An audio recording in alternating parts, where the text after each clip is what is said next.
Hello everyone, my name is David Connolly and I just want to give you a brief overview of how you can use the Heat Roadmap Europe maps to analyze the feasibility of a local project in your own area. These maps are very useful tools, especially at analyzing your local heat demand and potential sources to supply a local district heating system. Firstly, you can go to the maps by going to the Heat Roadmap Europe website, heatroadmap.eu, and once you reach the home page, you'll see on the top right there's a tab sheet called Maps. By clicking on that, you'll be brought to a page with a lot of links to some other maps, and I should outline at this point that we have two different types of maps. One map is a EU28 Pan-European Thermal Atlas. That covers all 28 member states in Europe, but the data is not as well developed as for the other more national focused maps. These maps at national level were developed in the Stratego project for 5 specific member states: Czech Republic, Croatia, Italy, Romania and the United Kingdom.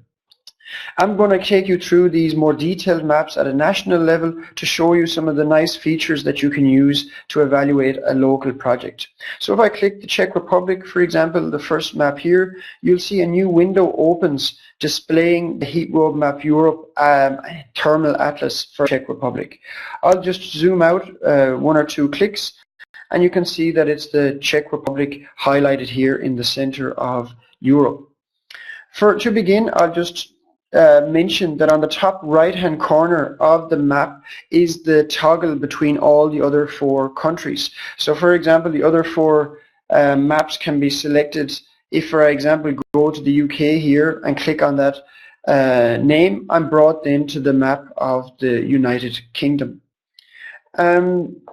Zooming in then, I'm just going to first of all turn off all the features on the legend and start by just showing you that you can zoom in and out with your scroll button on your mouse, see like so, zooming in and out like you would on a typical Google map or so on, or else you can use the plus and minus zoom in and zoom out on the left hand side. If you need to find a specific area, you can also go to the address search on the top right, and for example I can type in a specific city or street or something like that in the UK and I'll be brought to it by the map.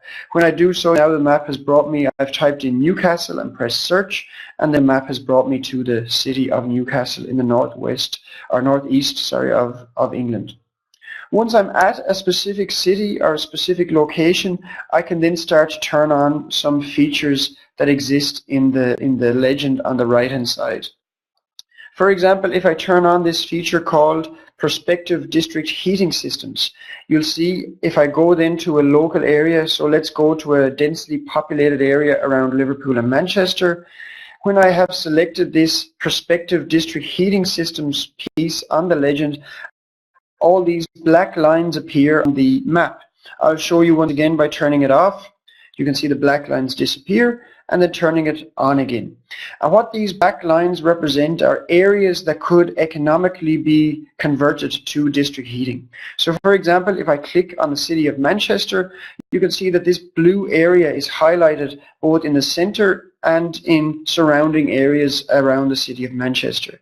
What this represents is all of the areas in Manchester that could economically be transferred to district heating.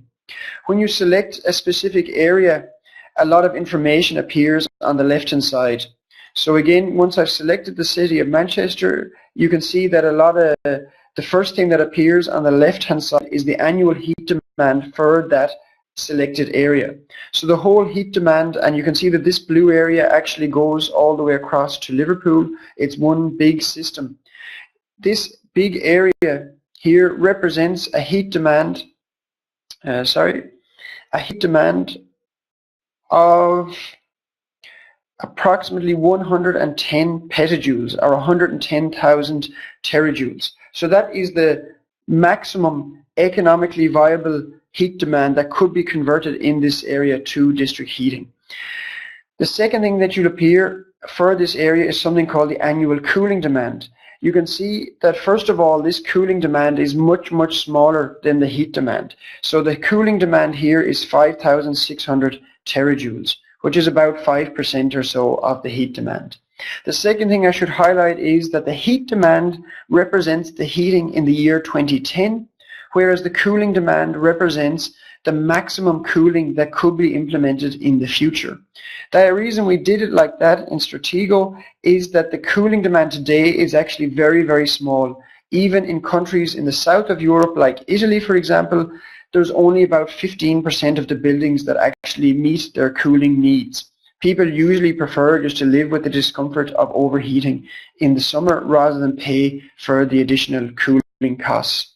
As a result, we found that the cooling demand today is actually so small that we didn't see the point in going into great depth right now of modeling it. Instead, we modeled what the cooling demand could be in the future as people's comfort levels start to develop more and more in the future. So this cooling demand is for a future year maximum potential, whereas this heat demand is today's actual heat demand. As well as the demands, you can find out a lot of other information about this particular system. First of all, you can see that it's quite a large system, illustrated by the fact that it's more than 10 petajoules. Is there geothermal in the area? No. What is the solar resource within this area in case you would like to use some solar district heating supply? What is the area covered by this district heating system? The population of people covered by this system? What is the availability of surface water? It's on a scale of 5, so it's very good, which means there's a lot of surface water available, for example, from seas and rivers for the use of large-scale heat pumps, if you wanted to use those on the district heating system. What is the availability of sewage water? And finally, what is the availability of bioenergy resources from wood and straw within a 30-kilometer distance around this system?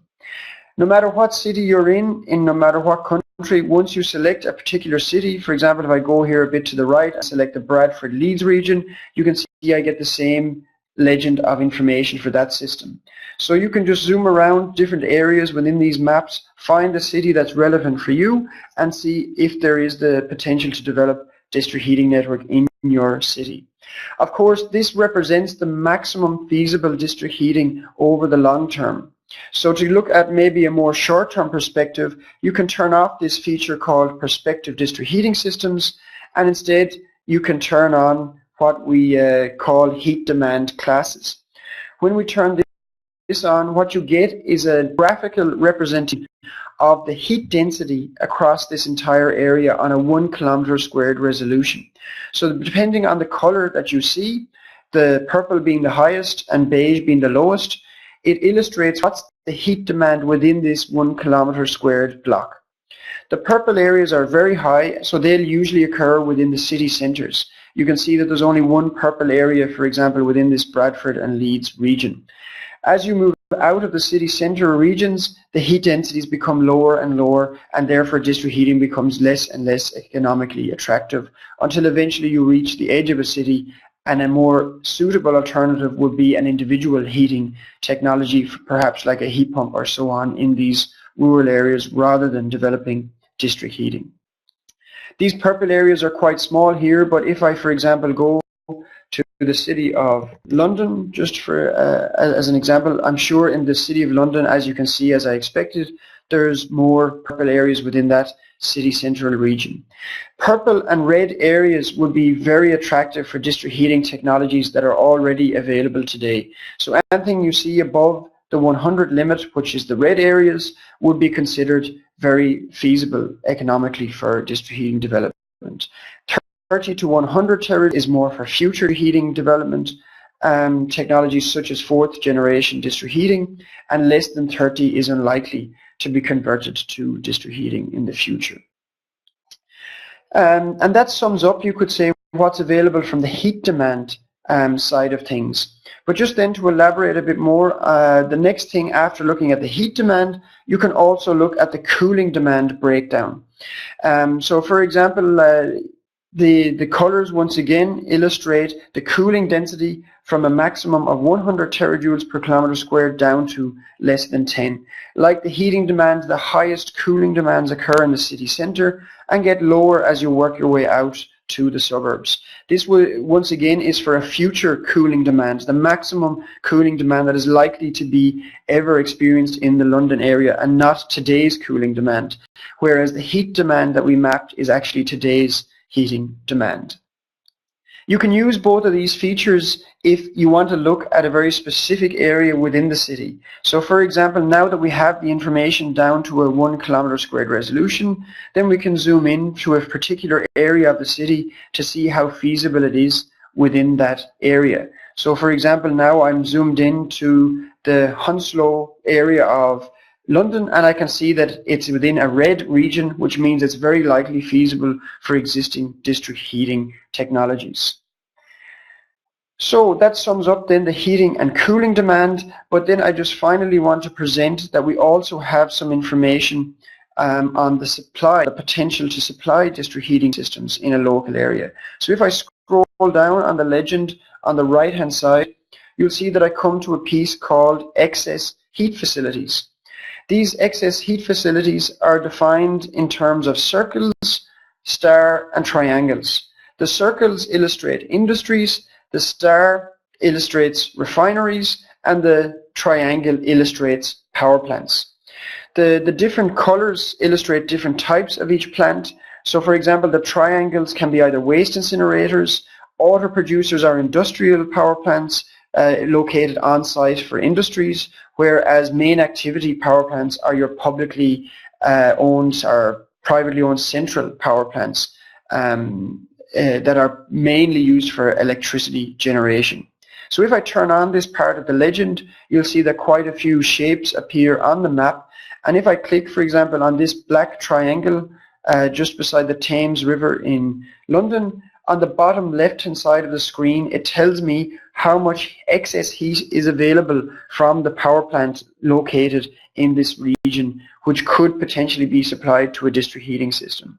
So for example, this power plant has approximately 15 petajoules of heat that could be supplied if a district heating system was built in the area. This is there's also, as you can see, other sources. So there's a green circle here, and a green circle, as we can see from the legend, illustrates a food and beverage industry. And from this particular one, I can see that there's 220 terajoules of heat that could be supplied to a district heating system. This is very useful in the mapping because it now connects, you could say, not only heat demand, but potential sources of heat supply for the district heating networks that could be built in this region. So if I go back up to the top where it says prospective district heating systems, I can turn this on once again. I can select the London area district heating system, and I can see that a lot of these facilities that have excess heat already available today could actually be are actually located right beside areas that are suitable for that have a suitable demand for the development of district heating. So they're very close to one another.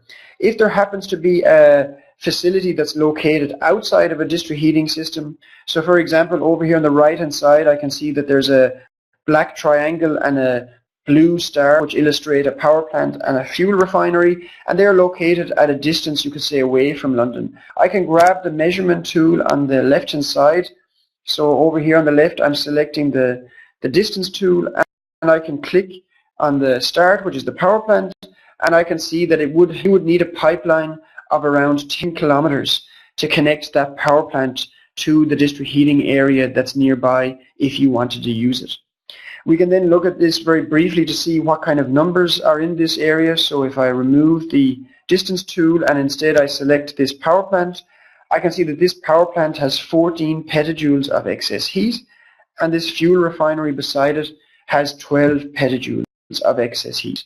In comparison, the London area in total needs around 287 petajoules. So there's more than enough heat demand in this area if you built a 10-kilometer pipeline and began developing district heating in this London region.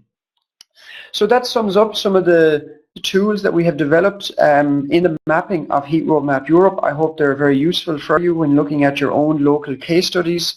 And